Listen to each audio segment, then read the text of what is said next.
Sayang yung tapang mo kung di ka sasabi sa akin. Kung kailangan mo ng trabaho, tawagan mo lang kami.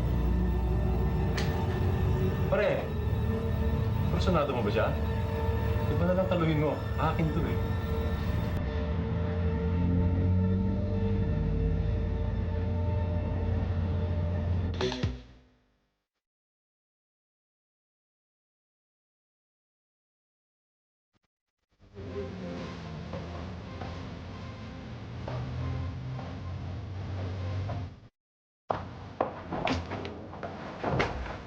Bakit mo hindi mo kagabi? Ha? Bakit hindi mo ako kilala? Hindi mo tingnan isang tao, iniwan mo na ako. Hindi po sino-sino, no? Si Pepe Mall yun. At saka sino ka ba nakakatak-hatak sa akin? Di ba customer lang kita? Di ba may usapan sa'yo gabi? Nalalabas tayo. Tapos binastos mo ako. Kagabi yun. Saka lang ako. At saka, di ba layuan mo ako? Baka mapag-initan ka ni Pepe. At kung saan kang mababaw na hukay matagpuan na ngayon. Kung ayaw ka sa akin gabi, kasama ka sa akin ngayon din. Tara na. Ano ka ba? Nagtatrabaho ako, hindi ako nakikita ko.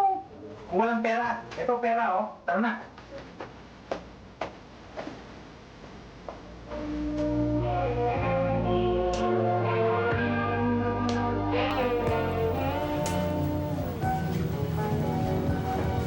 Hindi lang mayaman yung Pepe Moro na yan. Malakas pa. Hindi ko nga sigurado kung ano-anong kanyang mga racket eh. Sabi ng iba, drugs daw. Yung nagtutustos ng malakas ang kapit niya. Alam mo ba yung chief of police ng bayan? Padrino niya yun. Ano bang turing niya sa'yo? Babae. Ano pa?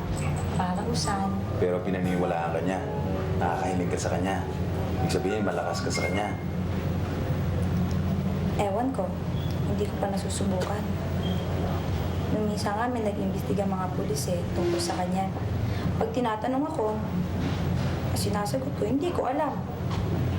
Mas mabuti na yun. Baka mamaya mapapatay pa ako eh. Bakit? Niimbestiga ka ba niya? Minsan, baka nga maulit-ulit eh.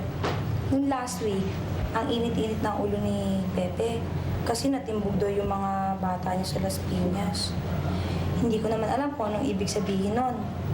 Ayaw niya rin sabihin sa akin kung bakit. Eh di, ayoko na rin malaman. Mas mabuti na yun para hindi niya ako pagsospecha na may alam. Ito ba yung narinig sa Camellia Homes? Yun ata eh. Yun ang nabanggit niya sa akin pangalan. Eh bakit alam mo? Baka pulis ka ah. Hindi ah. Nagbabasa lang ako ng dyaryo. Ah, nasa diary pala. Kasi hindi naman ako nagbabasa ng dyaryo eh. Basta pag nag-uusap kayo ni Pepe, sabihin mo meron akong gustong ipagpili sa kanya. 20 kilo. 20 kilo ng alin?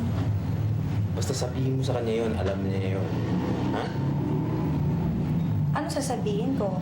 Nag-model tayo. Tapos, meron kong gusto ipagbili sa kanya? Hindi. Ikaw nang parang tumiskarte. Basta sabihin mo yung tungkol sa ating dalawa. Ha? Kasi naman ikaw eh. Bakit ayaw mo pang sumati sa kanya? Di ba inaferan ka naman niya kagabi? Ayoko magtrabaho sa kanya. Gusto ko lang magnegosyo. Basta sabihin mo, 20 kilo. Tapos, okay?